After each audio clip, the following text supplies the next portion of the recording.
bila saya tengok suatu program dibuat tentang berkaitan dengan e-sport dia pembikinnya dia begitu teliti dan dia dilakukan semua oleh dan ini semua spin off daripada e-sport industri ni akan menghasilkan puluhan, ratusan, malahan bilion. It can be the new wealth creation untuk anak-anak muda.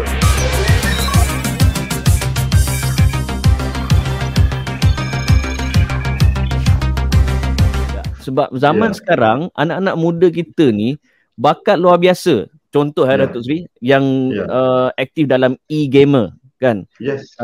E-sport kan. Kedua live streaming, YouTuber, content creator. Mereka ni buat duit Datuk Seri.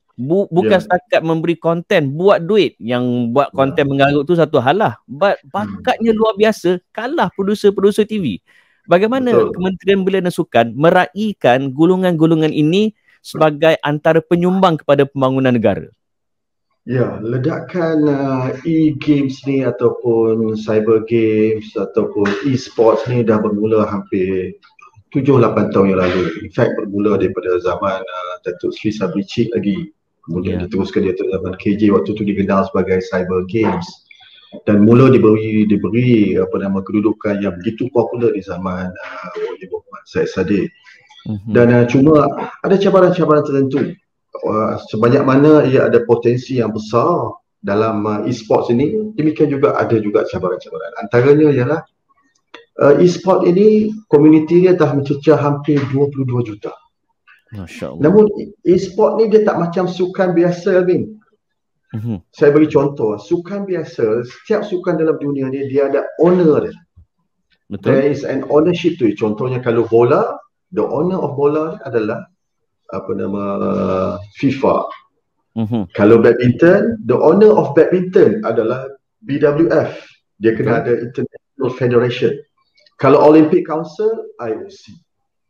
Tapi bila sebut e-games atau e-sports, there's no specific legitimate international federation that can be considered as owner kepada e-sport. Siapa owner e-sport ni?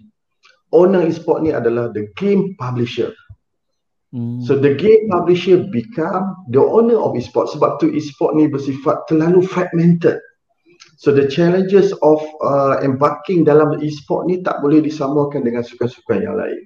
Betul. Sebab tu ada dua kejohanan di peringkat dunia. Ada di peringkat antarabangsa, saya tak silap saya di Filipina, pernah dibatalkan bila mana game publisher revoke balik the licensing sanction.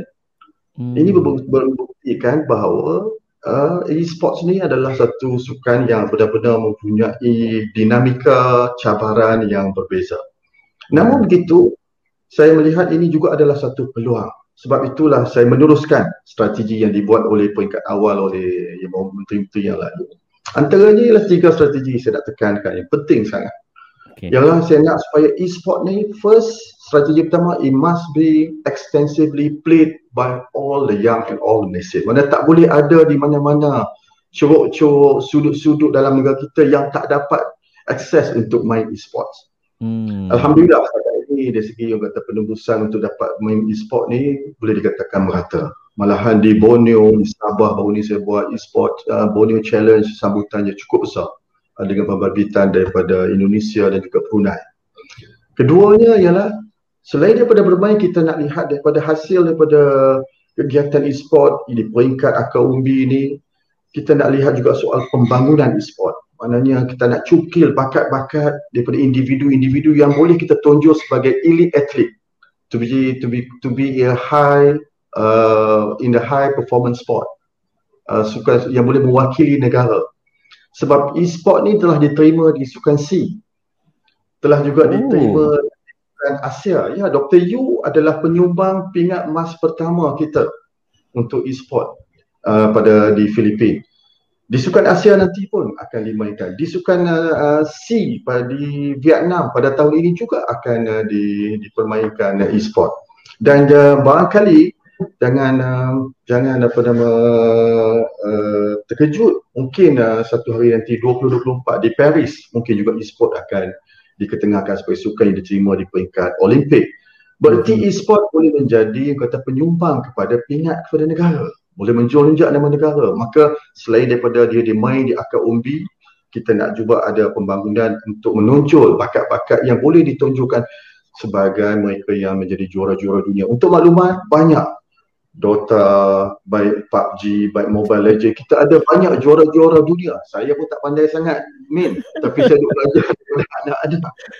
Tapi ini adalah satu potensi yang baik. Selain daripada itu, yang saya nak maklumkan, apa yang Amin sebut tadi betul, ialah saya tak nak anak-anak muda kita hanya menjadi pemain dan penonton. E-sport ni banyak menonton. Yang main mungkin ratusan, ribuan, tapi penonton dia jutaan. Yeah. Tapi selain daripada itu, ialah saya nak tengok the industri yang terhasil daripada e-sport. Bagaimana yang saya sebut di game publishing, content creation, artificial intelligence, broadcast, commentator. Kalau Amin tengok commentator dia hebat. Wih, power.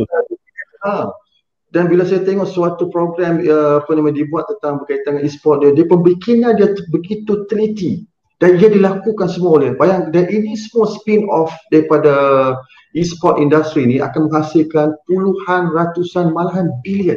It can be the new wealth creation untuk anak-anak muda.